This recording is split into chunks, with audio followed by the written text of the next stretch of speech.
Igreja Açores, o programa com a atualidade da Diocese para ouvir ao domingo, ao meio-dia, na sua Antena 1 Açores. Olá, seja bem-vindo à 6ª temporada do Igreja Açores. Estamos de regresso à antena da sua rádio para dar-lhe semanalmente a conhecer a atualidade da Igreja Católica nos Açores. Temos muito para contar-lhe sobre o novo ano pastoral que vai finalmente dando passos largos a caminho da normalidade. Seja bem-vindo ao Igreja Açores. É já na próxima terça-feira que acontece a sessão solene do arranque do novo ano pastoral no Seminário Episcopal de Angra, um ano inédito e que a falta de novos alunos deve fazer refletir, alerta o reitor, Padre Hélder Miranda Alexandre. Este ano não temos entradas novas para o seminário, portanto prefaz um total de 14 seminaristas. O fato que nos deve fazer pensar a todos e empenharmos todos mais pela pastoral vocacional. Um fenómeno inédito na Diocese de Angra, mas que vem acompanhando a tendência de todas as outras dioceses do país. Esperemos que seja circunstancial, mas eu já estava à espera, tendo em conta a tendência atual de afastamento da Igreja, de menor participação dos leigos, e das comunidades, estava à espera que mais cedo ou mais tarde ia-nos acontecer isto, visto também há menos jovens, há menos juventude, a população vai envelhecendo, sobretudo nas ilhas pequenas, e pronto, as consequências vão aparecendo, e esta é uma delas. Não nos desanima, antes pelo contrário, devemos incentivar a fazermos um trabalho mais intenso, que de certa maneira foi interrompido também pelo Covid, e parece-me que isto pode também ser uma consequência imediata da situação que vivemos nestes últimos 2 anos. Ao contrário do que estava a suceder no continente, que já estão nesta crise há muito tempo, é a primeira vez que nos bate à porta esta realidade, mas como já disse, nós estávamos a ver que mais cedo ou mais tarde ela poderia acontecer. Nós somos diferentes dos nossos irmãos do continente, só que espero que a crise não se acentue muito, que seja só uma falha circunstancial. Por outro lado, o interesse formativo no diaconado permanente parece dar alento aos responsáveis pelo Seminário Episcopal de Angra. Nós vamos dar início no dia 2 de outubro a um curso de formação para diáconos permanentes, que se vai prolongar ao longo de 4 anos. Neste momento temos matriculados 8, mas pode vir a aumentar, porque ultimamente, nos últimos dias têm aparecido alguns pedidos. E pronto, isso também nos coloca aqui um desafio novo, que terá de passar um pouco pela formação à distância, tendo em conta as circunstâncias do arquipélago, mas daqueles que já estão inscritos e os encontros que já tivemos, há um grande entusiasmo em relação a este novo ministério. Deve ser redescoberto na Igreja e valorizado. Não só quando há falta de padres, mas valorizando o diaconado naquilo que ele é por si mesmo, como ministro da palavra, ministro da caridade, ministro da liturgia, e o seu lugar é importantíssimo nas comunidades. Oriundos de São Miguel, Terceira e Pico. São homens casados, leigos, ativos nas suas comunidades. Uma formação que vai aliar o presencial e a formação à distância.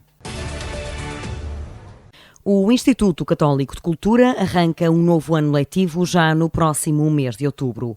Aliar as técnicas usadas antes e durante a pandemia é o caminho a adotar, diz Maria do Céu Patrão Neves, vice-presidente do Instituto Católico de Cultura. Por um lado, recuperar aquilo que foi o modelo das nossas iniciativas antes da pandemia, um modelo que foi testado com muito sucesso, no sentido em que conseguimos cumprir a nossa missão evangelizadora, tendo salas cheias com centenas de pessoas para encontros que realizávamos sobre temas pertinentes e com personalidades bem conhecidas e que deram o seu testemunho cristão.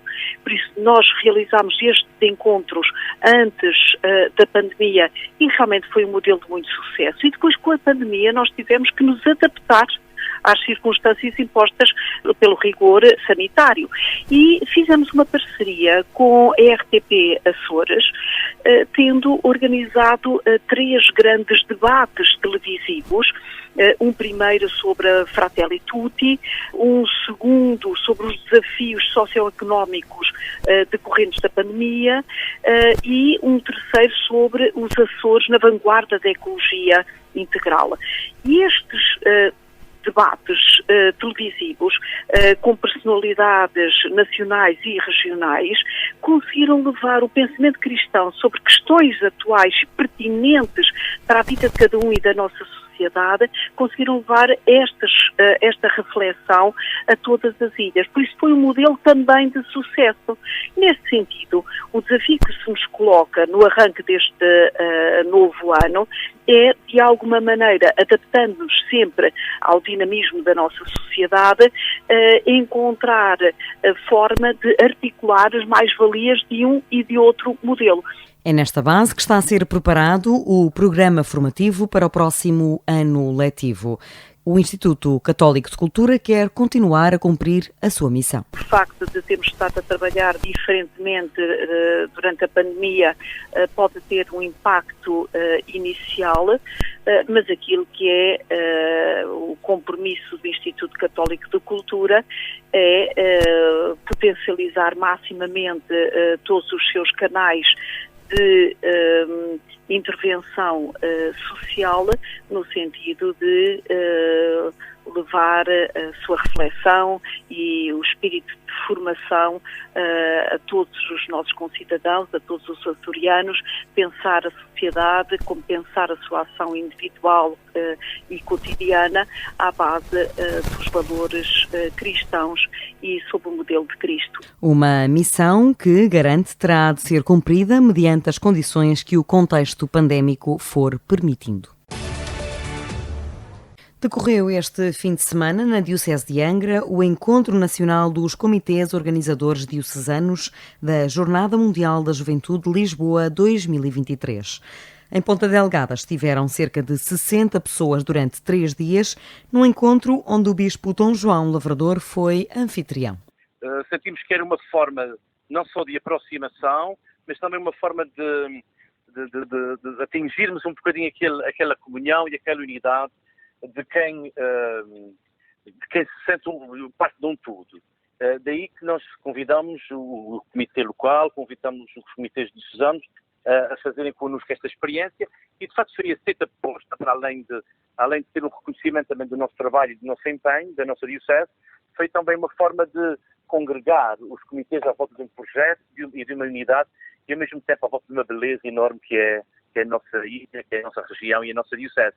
Daí que foi um convite logo aceito e este também é o primeiro grande encontro, podemos dizer, mais alargado da jornada dos comitês, porque normalmente os encontros são uma tarde e aqui é um fim de semana, dado a questão das viagens, dos transportes e por isso mesmo para nós é um momento de muita alegria, de muita comunhão e de muita unidade. Um encontro com reflexão, oração e cultura, adiantou o padre Norberto Brum, do Serviço Diocesano da Pastoral Juvenil. É também um ponto de avaliação do caminho já feito, de projeção do futuro, é também um momento de sermos capazes de olhar a realidade e perceber quais são as necessidades urgentes e projetarmos a própria jornada. E dado o encontro ser mais alargado, é um momento também de partilha, de convívio, de estarmos juntos, de aprendermos uns com os outros. Por isso, o encontro começa com um jantar e a noite de sexta-feira é uma noite açoriana, podemos dizer, com um concerto de música açoriana, com os alunos do Conservatório Regional de Ponta Delgada, com o Viola da Terra, o Dr. Rafael Carvalho, e também com alguns momentos de poesia de poetas e poetisas açorianos. Depois, no sábado, propriamente, são os trabalhos da parte da manhã, e há da parte da tarde um passeio ao lado nascente da ilha, nomeadamente às Furnas, aqueles pontos mais emblemáticos, convívio, não esquecendo sempre que em cada um destas paragens vai haver um momento de oração, um momento de reflexão, favorecendo também um bocadinho a espiritualidade do próprio encontro. E no domingo culminamos com uma visita ao Santuário da Assunção de Cristo e a celebração da Eucaristia na Igreja Nossa Senhora de Fátima, com a participação dos delegados das paróquias da nossa ilha, dos jovens e dos grupos da ilha de São Miguel, que quiserem se juntar. E a partir da tarde vamos proporcionar um passeio ao lado do Poente para aqueles que só regressam ao continente nos voos da noite. Os CODs, Comitês Organizadores Diocesanos, são as estruturas que, em cada uma das dioceses de Portugal, dinamizam a preparação e a vivência dos jovens da respectiva diocese na Jornada Mundial da Juventude, que acontece em 2023 em Lisboa.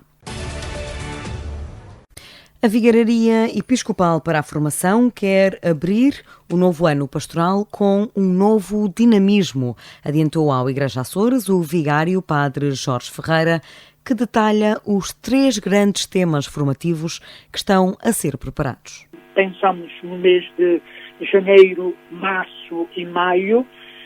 Um primeiro encontro seria com o Padre Dr. Cipriano Pacheco na área da filosofia, como é que a reflexão intelectual, como é que serviço ou que apoio que a filosofia ou o pensamento pode nos ajudar à reflexão teológica e à vida da Igreja, a vida pastoral na Diocese. E então vamos apostar um pouco no tema da abertura do ser humano ao divino, ao transcendente, neste jogo da relação interpessoal e da alteridade, onde a Igreja se lança, do ponto de vista pastoral, da fé, onde a Igreja se lança num desafio da missão, do encontro do outro, para falar e anunciar Jesus Cristo. A Igreja Missionária e a Igreja com os Pobres são os temas da caminhada sinodal e que estarão na segunda grande formação. A Igreja Missionária e a Igreja a ser pobre, chamada a ser pobre com os pobres. Nós vamos também insistir nestes temas, estamos continuando depois no mês de março com o Padre Pedro Lima, licenciado em Teologia Dogmática, doutorando na Universidade Gregoriana. Nós vamos depois refletir sobre o sensus fidei, o sentir do povo de Deus, também falar um pouco do sacerdócio dos fiéis.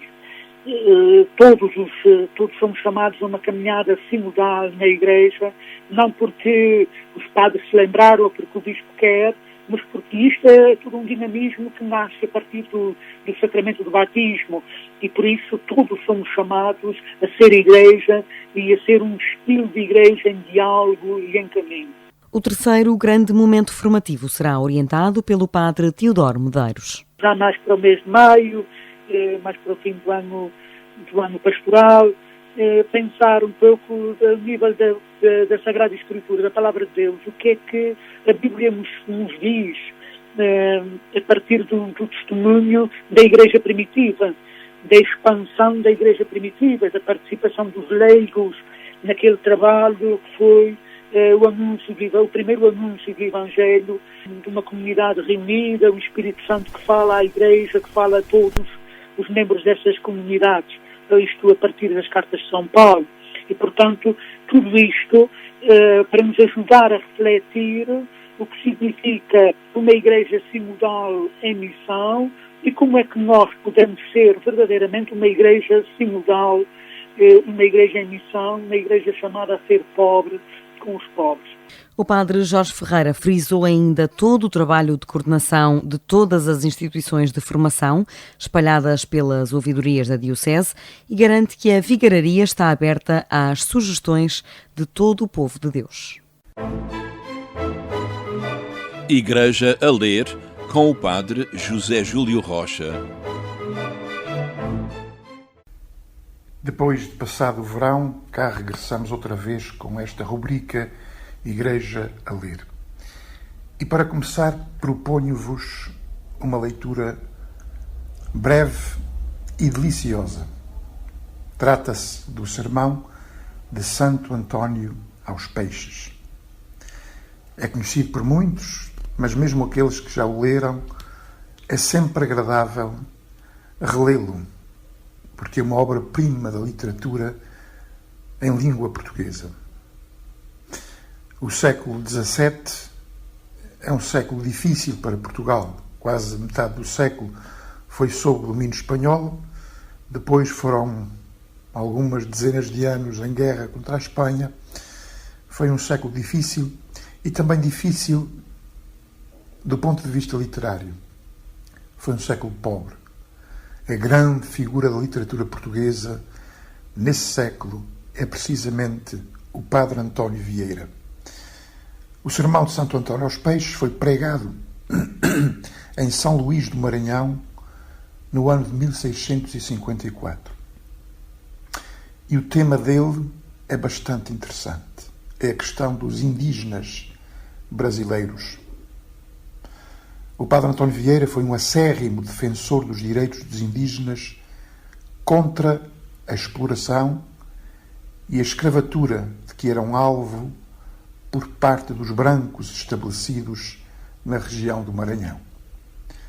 Nesse sentido, ele lutou e entrou, juntamente com a Companhia de Jesus, em conflito com os colonos.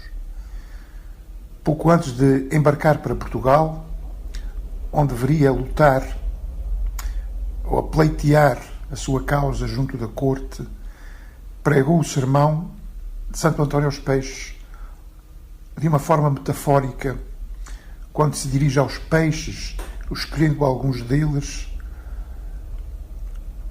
para lhes explorar os seus vícios, más qualidades, e deste modo dirigir-se aos colonos.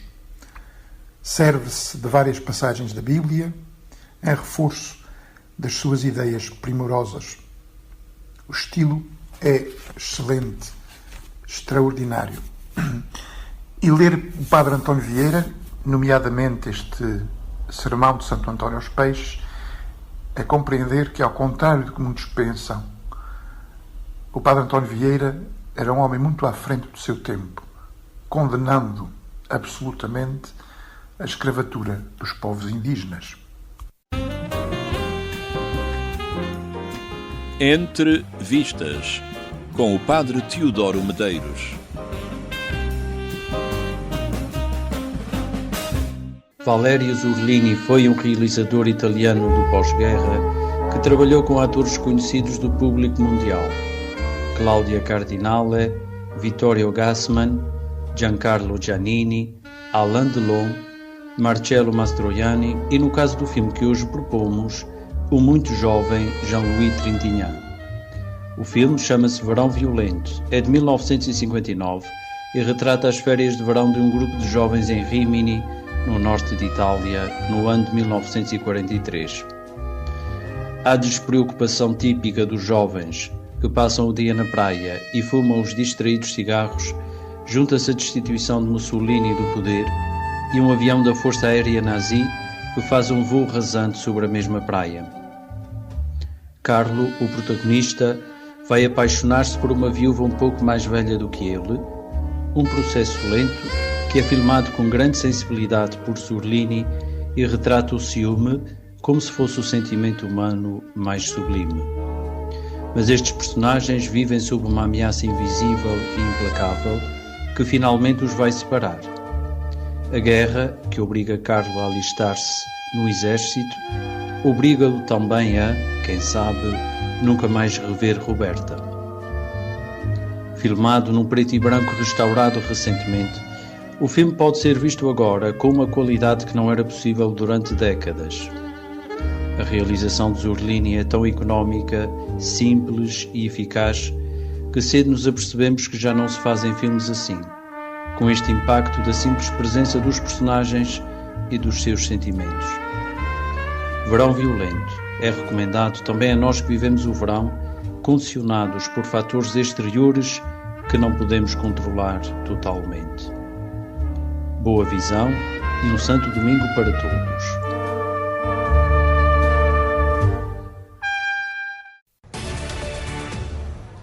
E no regresso deste Igreja Açores, o nosso convidado desta edição é Monsenhor José Constância, que, aliás, já quase dispensa apresentações neste programa, diretor do Instituto Católico de Cultura, ouvidor de Ponta Delgada, vice-reitor do Santuário do Senhor Santo Cristo dos Milagres.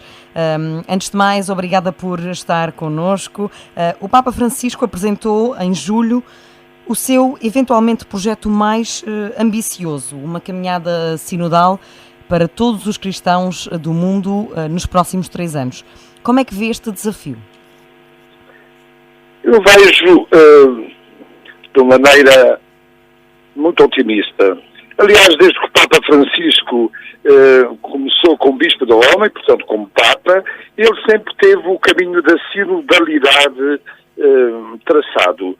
Se virmos bem, os sínodos já realizados foram sempre realizados num caminho já de sinodalidade. Eu diria, esta sinodalidade que tem sido uma tónica no magistério e na praxis pastoral do Papa Francisco, agora torna-se até uma explosão naquilo que é a preparação ou já a sinodalidade em ação, em ordem à realização do sínodo, cuja temática será mesmo sobre a sinodalidade.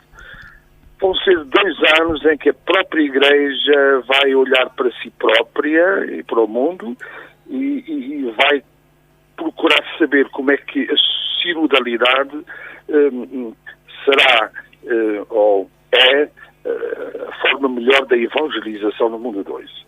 Portanto, diria que toda a Igreja está em sínodo, no sentido de que não há sínodo sem sinodalidade, ou seja, não há sínodo sem um estilo de caminhada em conjunto, de estar em conjunto, de participação, de auscultação. Isto vai acontecer não só nestes 2 anos que antecedem a celebração do sínodo sobre a sinodalidade, e com várias fases.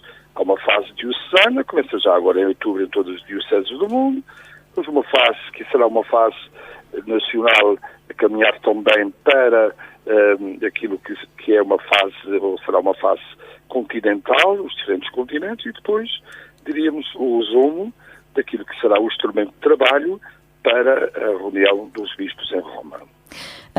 E como é que comenta este tempo escolhido pelo Papa Francisco? É o tempo certo para esta proposta ao mundo? Sim, eu diria que, como o nosso formador desta semana, o Padre Dr. Sérgio Leal, da Diocese de Porto, que esteve na nossa Diocese a trabalhar com padres e leigos, a dizer que este tempo é um kairos. Há o cronos e há o kairos. O kairos é o tempo oportuno, é o tempo da graça de Deus, ou que Deus nos dá, para nós aprofundarmos e celebrarmos aquilo que devemos celebrar.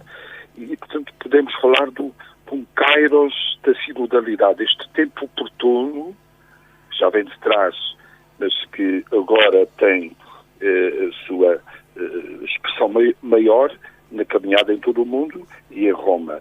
Porque a sinodalidade não é uma questão de moda, não é uma questão agora assim de cosmética. A sinodalidade tem fundamentos na Bíblia. Se formos aos Atos dos Apóstolos, temos uma igreja sinodal. Os primeiros padres da igreja falavam da sinodalidade. São João Crisóstomo dizia mesmo: a igreja é sinónimo de sinodalidade, isto é, de caminhar juntos, de estarem juntos, de trabalhar em conjunto, portanto, de trabalho em conjunto. Portanto, estamos realmente num tempo propício. Estamos a viver em todas as dioceses do mundo e na Igreja Universal um tempo de graça especial. Sobre este encontro que referi há pouco, em que é que consistiu? Foi uma espécie de preparação para esta caminhada da Igreja no mundo? Todos os anos nós temos, numa semana em setembro, um certo aprofundamento do tema de cada ano, sempre um aspecto formativo, e depois um tempo para lançamento das atividades e verificação do programa das orientações diocesanas. Este ano, creio que foi mais extenso e profundo. Assim, uma espécie de jornadas teológico-pastorais que consistiram nas 3 vigararias, exatamente com um momento ou com 3 conferências feitas pelo Padre Sérgio sobre a sinodalidade, os seus diferentes aspectos, e depois, da parte da tarde, o Sr. Bispo que fez referência, de facto, à caminhada diocesana e o programa de atividades para o próximo ano na nossa Diocese de Angra, nestas Ilhas dos Açores. Sente que a pandemia veio trazer esta necessidade de unir a Igreja no mundo, ou esta necessidade já era anterior à pandemia? Esta necessidade é anterior à pandemia. Eu diria que com a sinodalidade é o caminho de regresso ao Concílio Vaticano II. O Concílio Vaticano II já se realizou há 56 anos, mas tem um significado permanente. E o significado permanente neste tempo, digamos, do ministério petrino, do Papa Francisco, tem sido uma sinodalidade que nos leva a um caminho de regresso ao Concílio, às grandes orientações doutrinárias do Concílio, às grandes opções pastorais do Concílio, ao Concílio naquilo que é a sua renovação evangélica. Por consequência,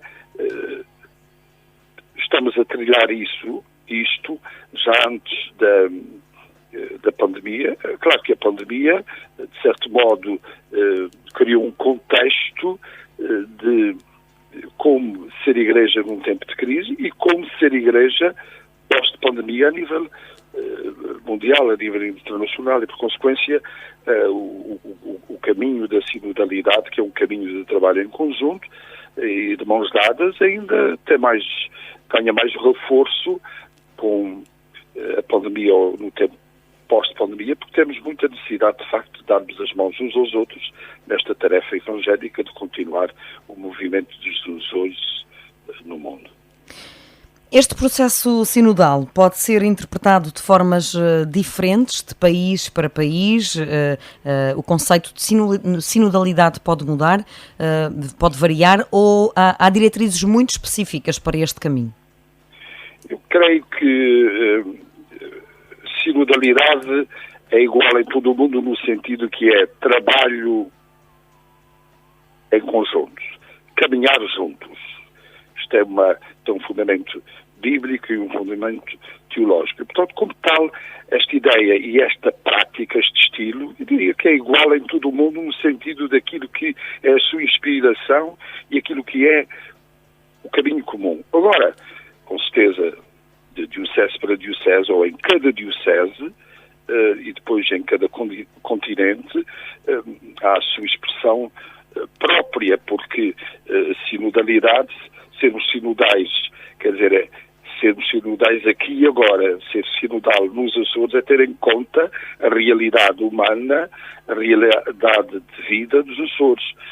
Ser sinodalidade em Portugal tem as características próprias, deve responder às características próprias do nosso Portugal.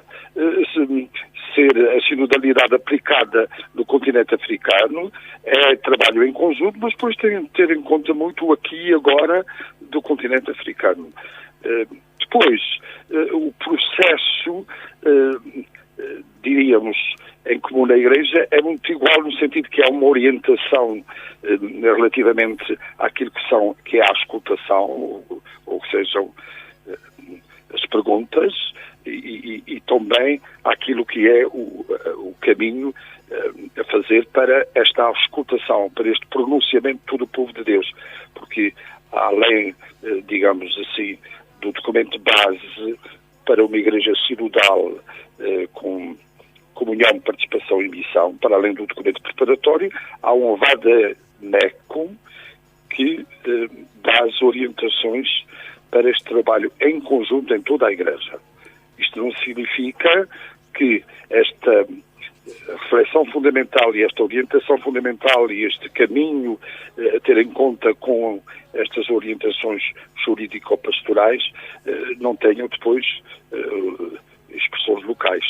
Com certeza que as respostas serão diferentes e todos, não só os que estão na Igreja, mas os que estão a olhar para a Igreja e os que estão longe da Igreja, poderão pronunciar-se também relativamente àquilo que é a Igreja e àquilo que deve ser a Igreja do futuro. O objetivo maior desta caminhada é criar uma Igreja mais pastoral e menos clerical. Como é que isto se faz e o que é que isto significa concretamente?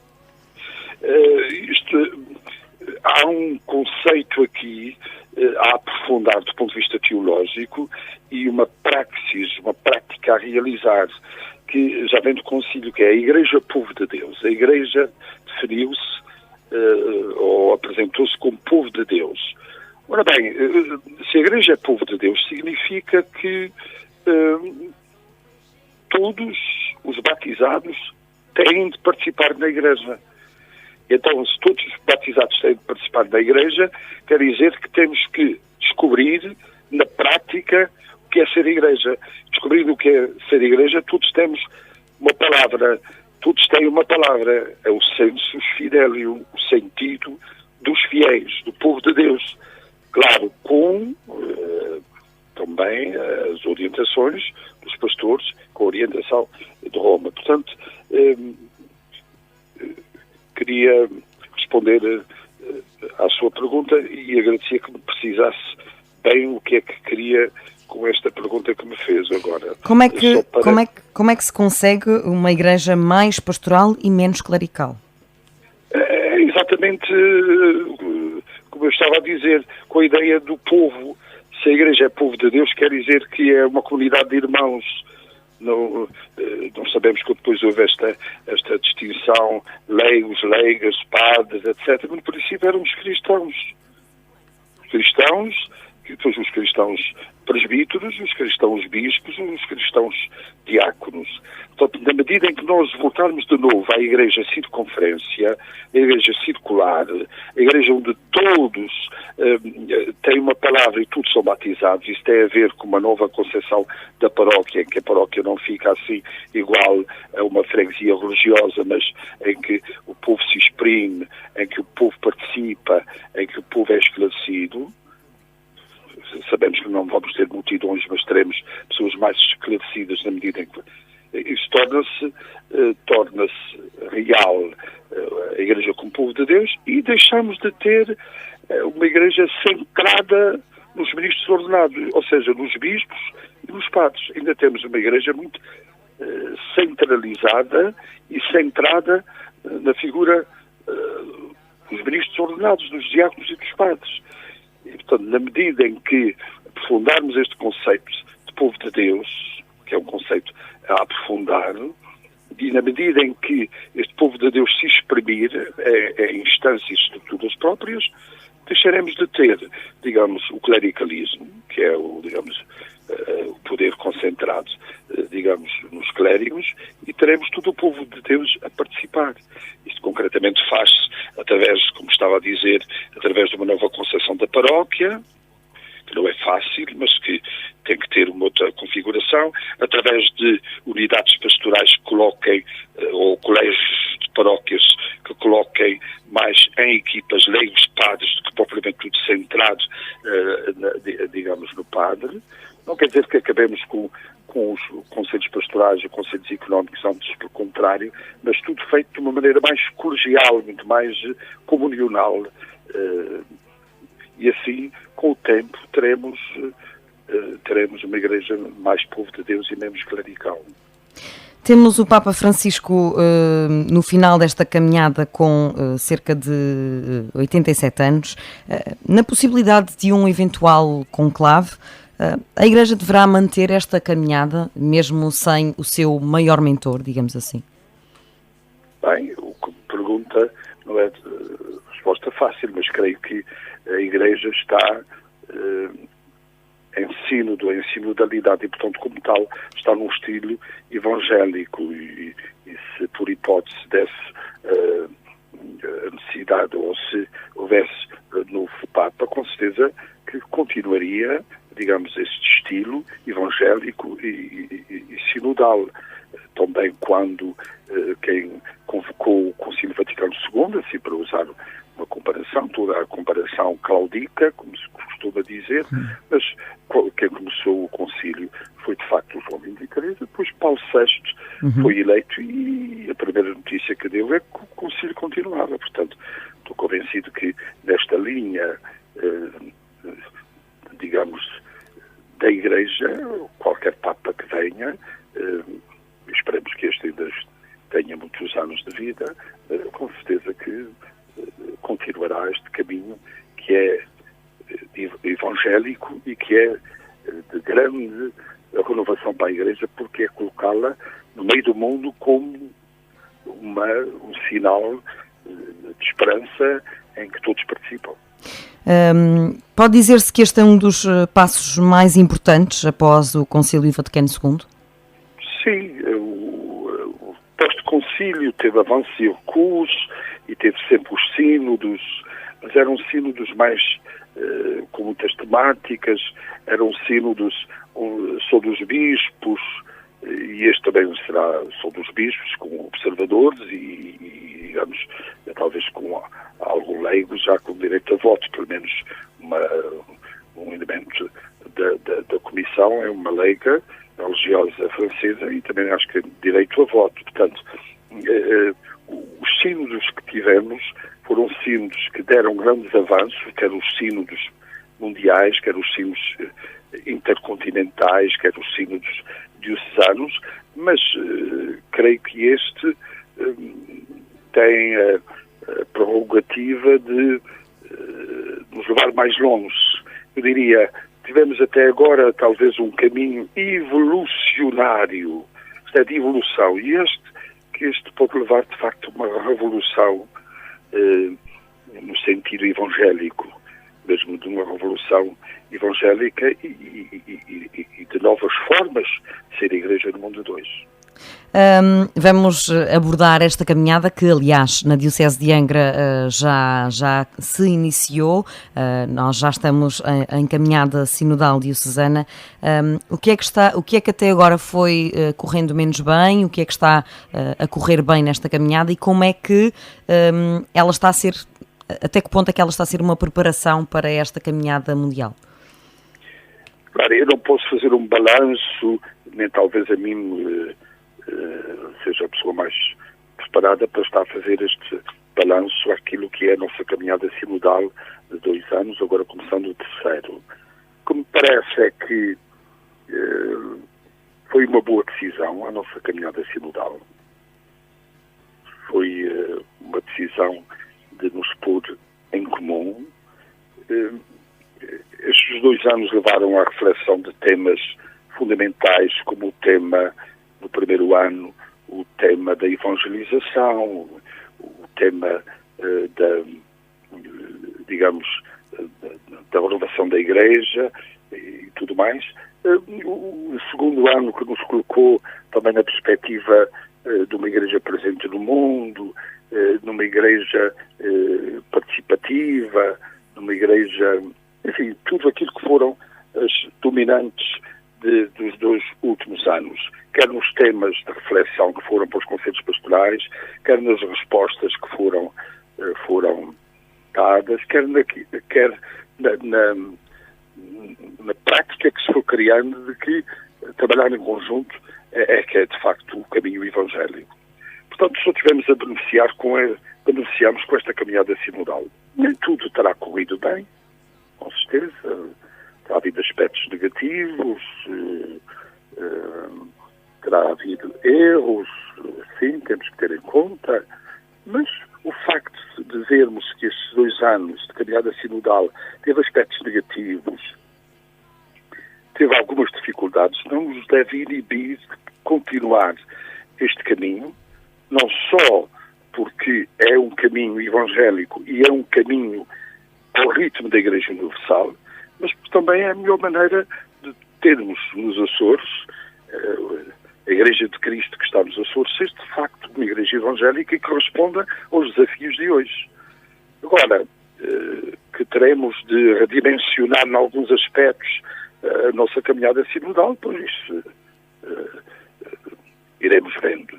De momento temos aquilo que é o trabalho para este ano, que é a verificação e aprofundamento dos últimos 2 temas, que é o tema ligado com os pobres, uma igreja integradora dos pobres, e uma igreja missionária, isto é, uma igreja presente no mundo. Não se fica só, como nos outros anos, a ver como é que podemos ter comunidades mais participativas, como é que podemos ter uma igreja mais presente no mundo, mas teremos agora mesmo uma igreja missionária, ou seja, uma igreja que se preocupa com os problemas reais que as pessoas têm e ver como é que podemos ter aí uma posição, sobretudo os leigos, e ter em conta esta opção dos mais necessitados. O problema da pobreza, que nos Açores é grande, e, portanto, entrarmos neste caminho de combate à pobreza e de considerarmos, de facto, os pobres e termos um estilo de vivência da pobreza evangélica e da comunhão com os mais necessitados e desfavorecidos. Para já, estes são os temas que as orientações pastorais apontam e que aprofundam nas suas diferentes partes do opúsculo e que são aprofundadas nas diferentes partes do opúsculo que nos foi enviado, que temos nas mãos. E, por outro lado, também, esta nossa caminhada sinodal que tem esta orientação recebe todo o reforço daquilo que é a sinodalidade a nível mundial. Agora, já em outubro, começa também todas as dioceses e na nossa também, exatamente aquilo que é a auscultação ao povo de Deus, as perguntas, digamos, a escuta, que é feita em todas as dioceses do mundo e que também será na nossa. Agora, ter-se-á de ver como é que se conjuga, de facto, esta auscultação com o ritmo de trabalho já deste terceiro ano e, portanto, assim, temos um trabalho não só que confirma, temos uma orientação da Igreja que confirma, de facto, que a caminhada sinodal ou caminho sinodal é que é, de facto, o melhor caminho e, por outro lado, temos que nos enriquecer com aquilo que nos é pedido para, como a chega, a ser dada pela nossa diocese e conjuntamente com as outras dioceses de Portugal, aquilo que é o pronunciamento do que é a Igreja na nossa nação, para depois ligar com o continente europeu e depois com Roma.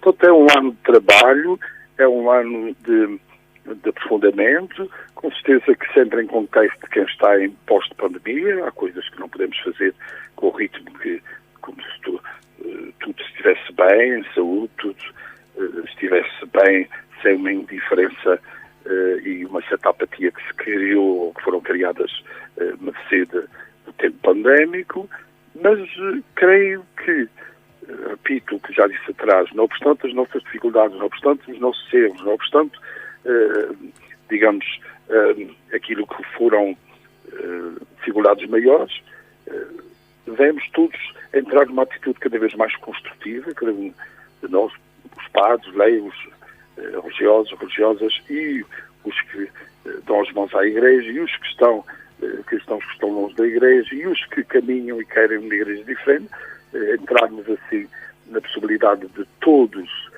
participarem, mesmo os que têm ideias diferentes, para termos de facto uma sinfonia eclesial diocesana.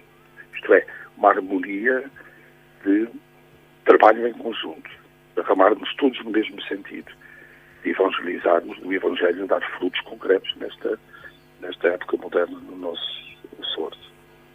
Monsenhor José Constância, muito obrigada pela sua colaboração mais uma vez neste programa. É sempre um prazer conversar consigo e ficamos a aguardar esta caminhada que começou por ser diocesana e que agora é uma caminhada mundial. Obrigada por ter estado no Igreja Açores. Obrigado. E nós regressamos na próxima semana com mais um convidado especial e com mais atualidade da Diocese de Angra. Igreja Açores, o programa com a atualidade da Diocese para ouvir ao domingo, ao meio-dia, na sua Antena 1 Açores.